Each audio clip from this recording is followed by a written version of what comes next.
રાજ્યમંત્રી હર્ષ સંઘવીની અધ્યક્ષતામાં બેઠક છે। રાજકોટ પોલીસ કમિશનર પણ બેઠકમાં હાજર છે। Law and order DG Shamsher Singh પણ બેઠકમાં પહોંચ્યા છે। આ એક મોટી ખબર હાલમાં સામે આવી રહી છે।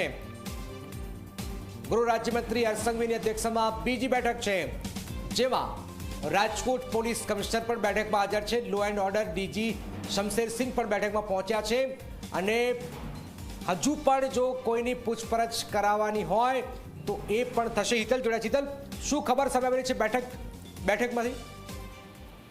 જી જેને ચોક્કસ એવું કહી શકાય કે ગૃહ રાજ્યમંત્રી હર્ષ સંઘવીના અધ્યક્ષસ્થાનમાં આ બીજી બેઠક રાજકોટના મુદ્દા પર મળી રહી છે। સવારે મળી હતી, અત્યારે ફરી પાછા સીટના તમામ સભ્યો આ બેઠકમાં પહોંચી ચૂક્યા છે। સાથે સાથે જોવા જઈએ તો રાજ્યના પોલીસ વડા પણ પહોંચ્યા છે અને રાજકોટ પોલીસ કમિશનર બ્રિજેશ ઝા પણ પહોંચી ચૂક્યા છે। આ જ પ્રકારે રાજકોટ કમિશનરને પણ બોલાવવામાં આવ્યા છે, એ પણ થોડી વારમાં આવશે અને બેઠકનો પ્રારંભ થશે। સ્વાભાવિક છે કે આ લો એન્ડ ઓર્ડર શમશેરસિંહને પણ આ બેઠકમાં હાજર રાખવામાં આવ્યા છે, એટલે કે આ પરિસ્થિતિમાં જ્યાં પણ જે બી અધિકારીઓની વાત આવે છે અને જે અધિકારીઓને ત્યાંથી બદલી કરવામાં આવી છે એ તમામ અધિકારીઓની પણ નિવેદનો લેવાશે, એ પ્રકારની એક માહિતી અત્યારે મળી રહી છે। આ બેઠકમાં આખરી નિર્ણય પણ લેવાશે અને આવતીકાલથી સીટ સમક્ષ આ તમામ આઈપીએસ અધિકારીઓ હોય કે આઈએસ અધિકારીઓ હોય એમના નિવેદનો લેવાશે અને તેમની ભૂમિકા પરિપ્રેક્ષમાં પણ ચકાસવામાં આવશે। કારણ કે ઘણા બધા ફોટા એવા વાયરલ થયા છે કે આ